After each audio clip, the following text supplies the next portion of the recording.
Okay, welcome everyone. This is MyNBA2K16. MyTyme, and I have been away for a while, so I apologise. I'm going to say a big thank you to all of you who have still supported me and still left comments, etc. while I've been away. Also, a big thank you to the girlfriend for taking me away. I had a lovely time.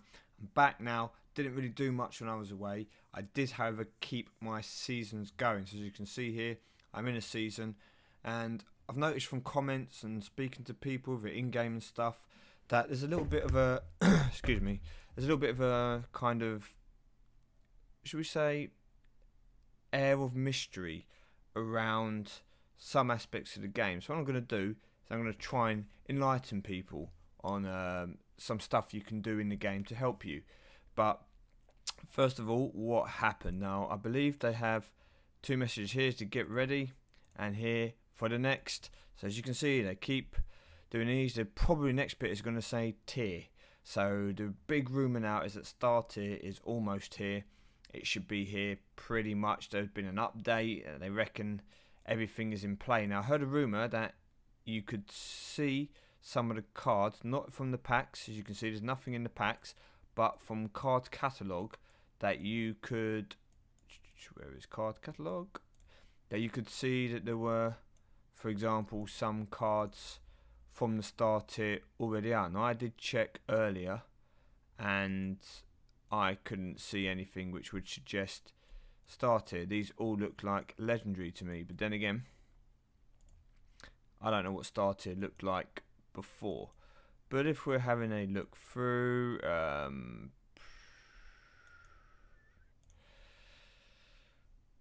I can't, Stephen Curry cards. These all just look like the legendary, the pack rewards, the record setters, etc., etc. Maybe they were kind of released for a while and then rolled back. So maybe they were put into place to be released. So some people saw them, then they've been taken down. But at the moment, they're definitely not on Android.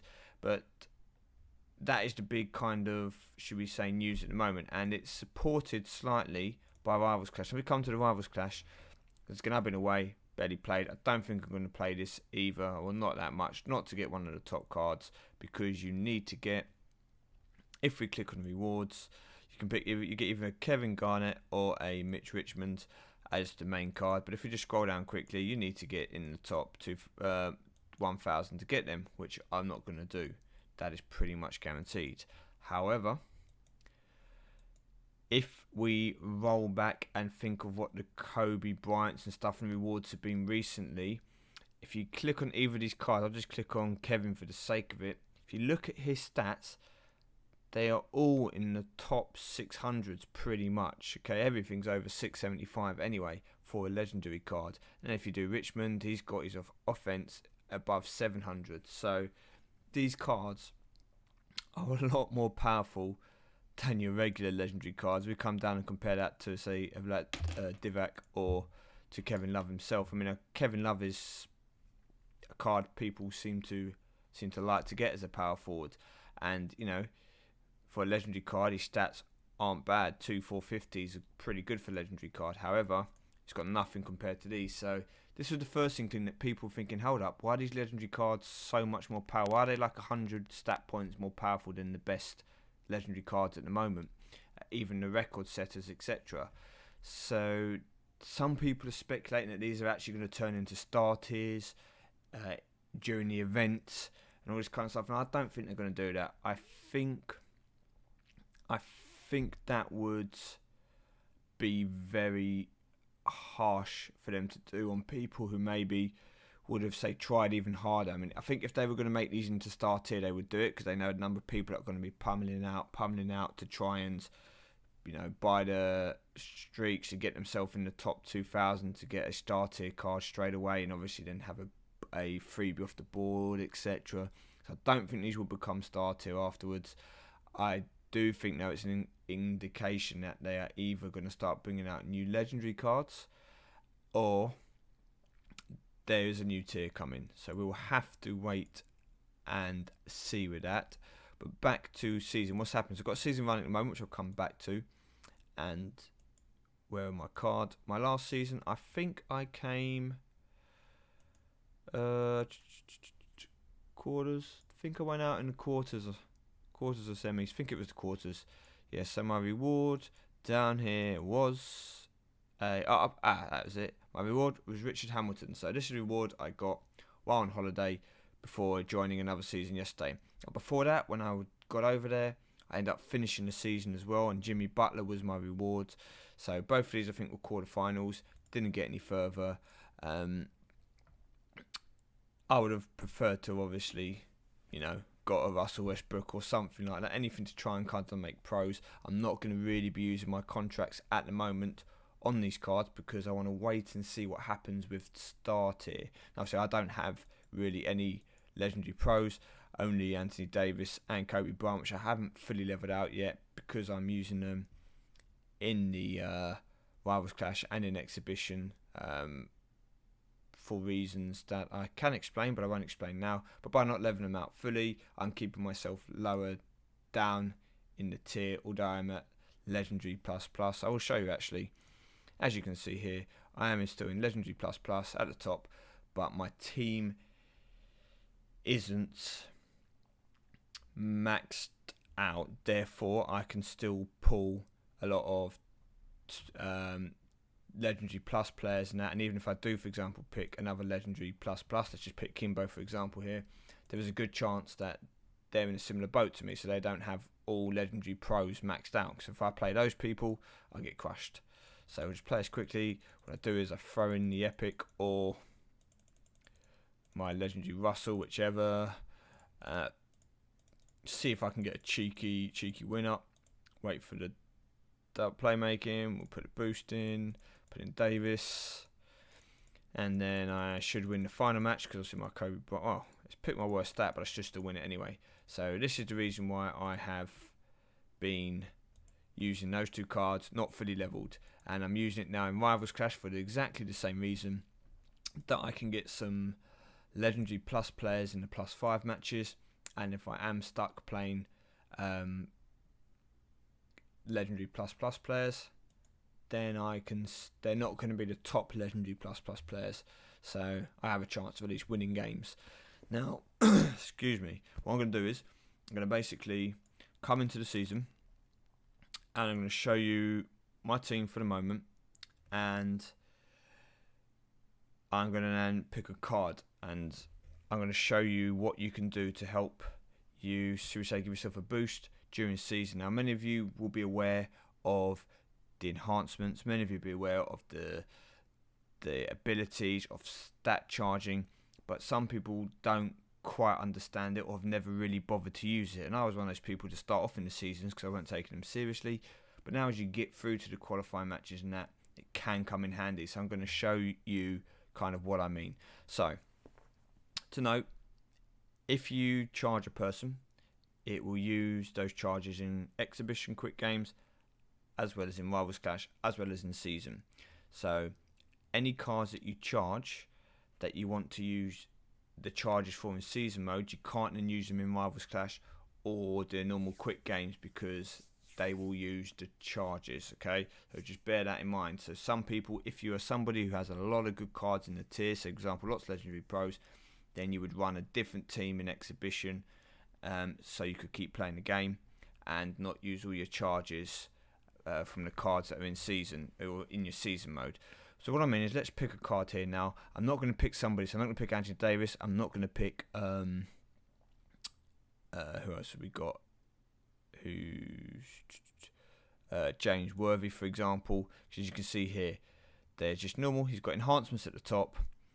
Level 25. I'm going to pick a person who isn't in my Exhibition lineup at the moment, and I would do Draymond Green, but he's not fully leveled out, so we'll go with someone who is fully leveled out, and we will go for, hypothetically, here you go, we'll go for Adrian Dantley.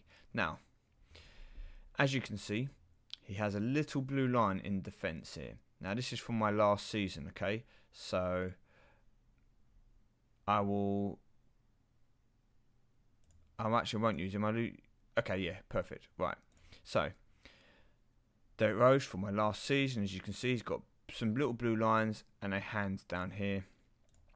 Agent Dantley has got obviously the ability down here.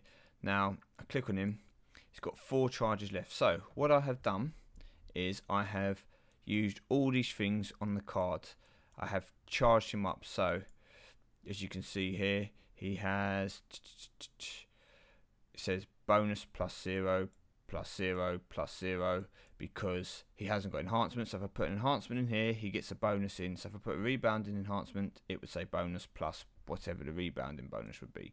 Okay, so let's go to a card which is completely blank, and I will try to show you a compare. So I will use Dwayne Wade. Okay, so Dwayne Wade versus, let's try and make this fair.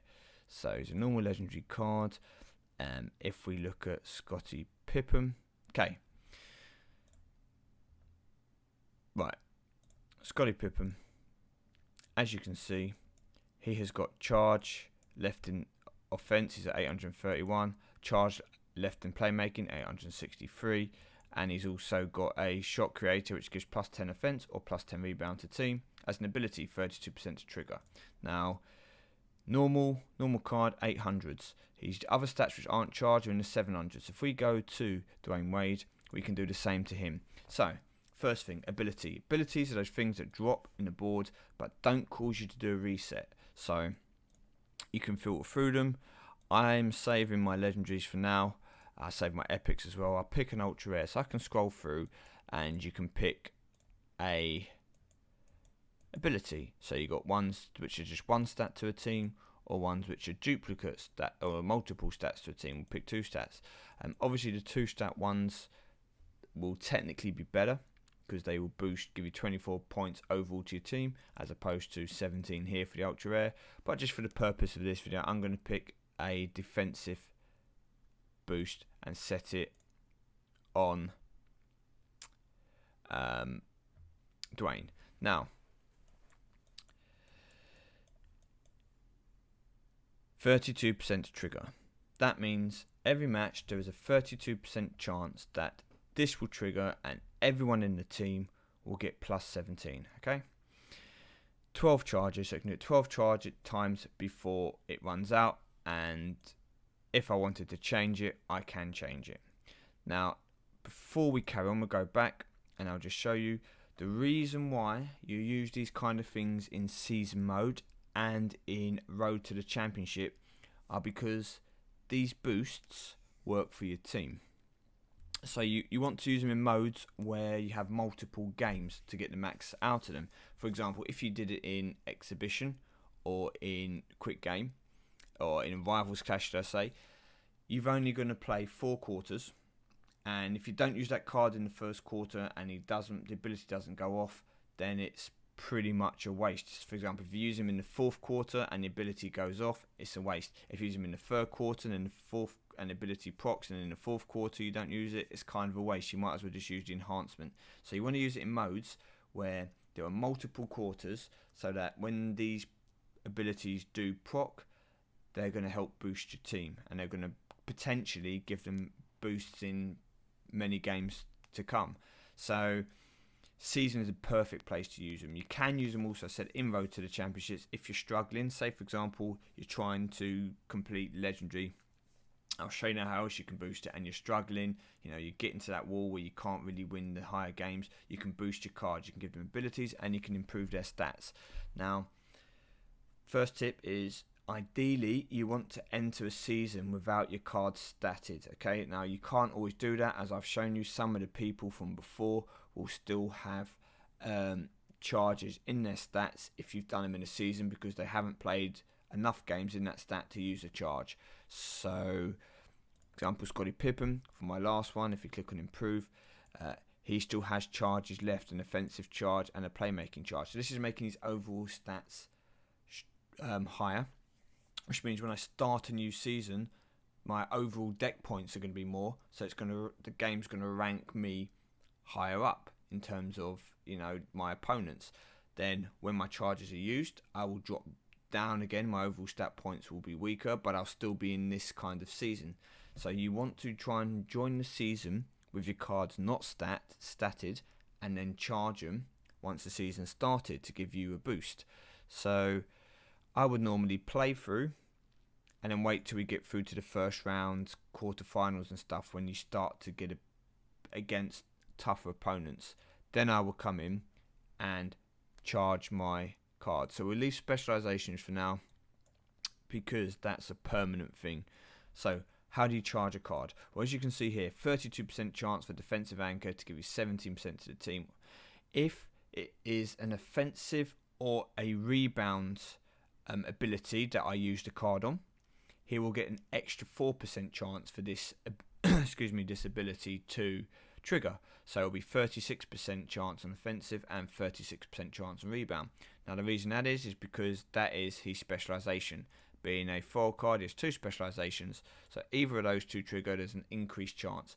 If I want to increase the percentage chance, I upgrade the specializations and it will increase the percentage chance as well.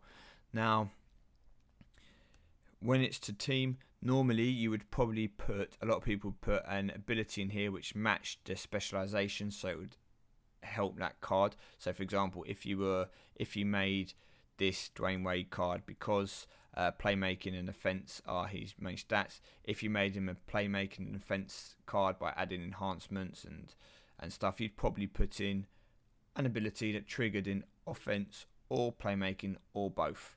But just for the purpose of illustrating what you do, I've left it with just anyone that I don't care about. Now what you do is you come down, you click charge. So note, it's 748. If I click charge, it will bring up a list of people under each thing, or obviously none if you want to, that can be used.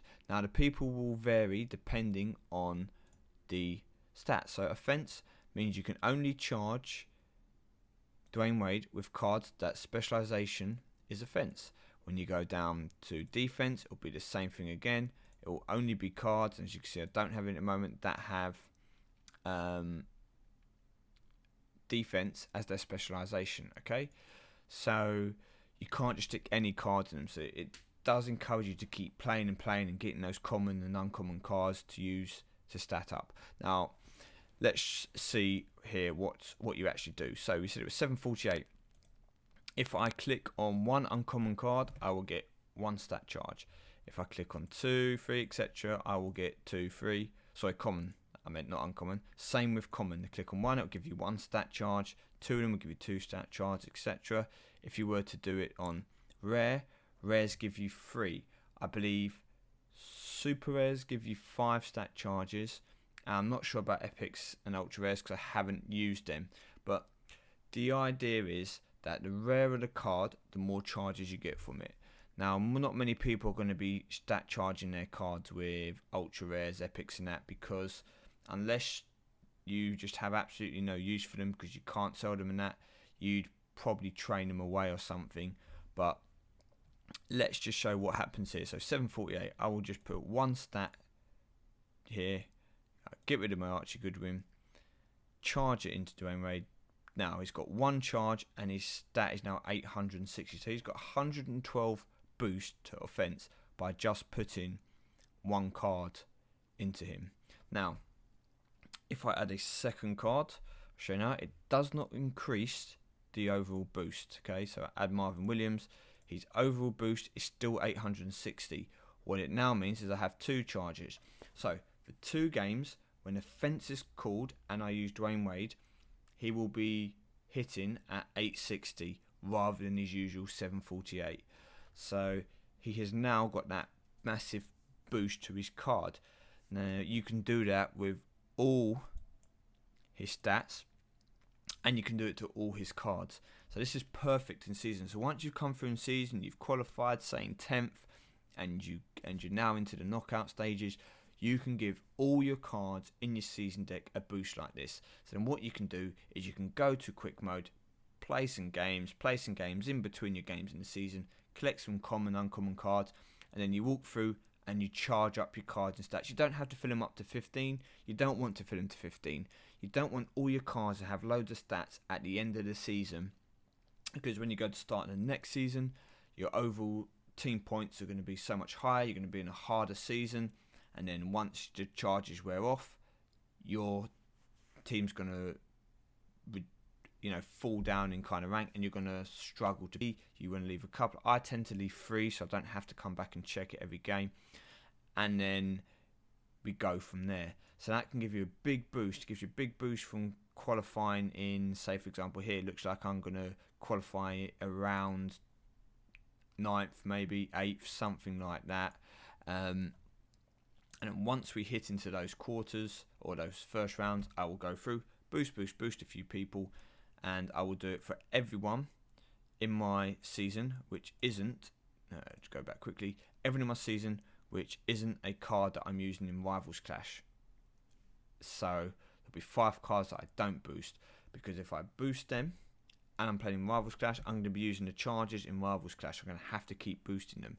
And I don't want to use the charges in Rivals Clash because it's going to make the card stronger. It's going to mean my opponents become stronger, and it may mess up my system. So there'll be only 5 cards I don't touch. Everyone else, I'll just stick a random ultra rare, super rare, or rare ability on them, just for the sake of it, just to use them up, to have so many of them. And if they do proc, they'll just help the team. I will then stat charge up everyone, and that can give you the boost from, say if you have a game where you're pretty tight with someone, these legendary singles, for example, now become stronger. They will beat a normal legendary single once they're stat charged. If I then come up against an epic pro, if I've stat charged some of my epic pros, they will be stronger than your opponents, and as a result, it could get you the win that you need. And bear in mind that other people are also doing this, so you will get somebody who will come through the game, finish 12th, and you'll be up against them thinking, oh yeah, I should have an easy win here, and then they suddenly they're beating you in games. You're like, what, this wasn't happening before, because they've gone through and they've charged their cards. So don't get caught out by that. As I said, it's more important in games like season mode to use your abilities, because you need multiple matches for them to get the best effect. If they trigger, and they trigger for the team, if they obviously only trigger for the person, then it doesn't matter. If they're a team ability, you really want it to do it when you've got multiple matches coming up. And obviously you've got to remember that in games like Rivals Clash and Quick Game, it's not really worth having them for the team. You're going to only want ones for individuals if you're struggling a bit. So yes, fair enough, if you want it in Rivals Clash, give you that 32%, depending what one you do, what rarity you use. The higher the rarity, the greater the chance of it triggering, and you can then use them to say boost you in Rivals Clash. But overall, seasons, charge those stats once the season's underway. I wouldn't really bother in qualifying unless you look like you're not going to qualify, because you want to save the cards. You don't want to keep coming back to it unless you're going to continuously play. As you saw, you're going to have to just keep playing the game and picking cards, because you don't know what specialization the card is going to be. You could end up with loads of offensive and defensive ones, and then no playmaking ones. So you just keep playing, charge them up, and it will mean that even if your cards aren't fully energized, they're still going to be stronger than they would be without the stat charges. So I've been MyTyme. Excuse me, I've got burping a lot. I'm not going to be finishing this season anytime soon. I'm not also going to be going on to the Rivals Clash too hard, but I will keep everyone up to date. If Star Tier comes out over this weekend or so, I will do a video up, try and get that first pull, see what we get. But apart from that, I'll say thank you very much. Sorry I've been away for a while. This has been a bit more of a waffly session. I just thought I would bring out that whole idea of what stat charging is and how you actually can use it in the game. And if anyone's got an objection or thinks that I'm wrong or there's another way to do it, please tell me. But from what I can see from playing the game, it's managing your season where you're going to get the best results out of stat charging. I've been MyTyme. Thank you very much for watching, and I'll see you all soon.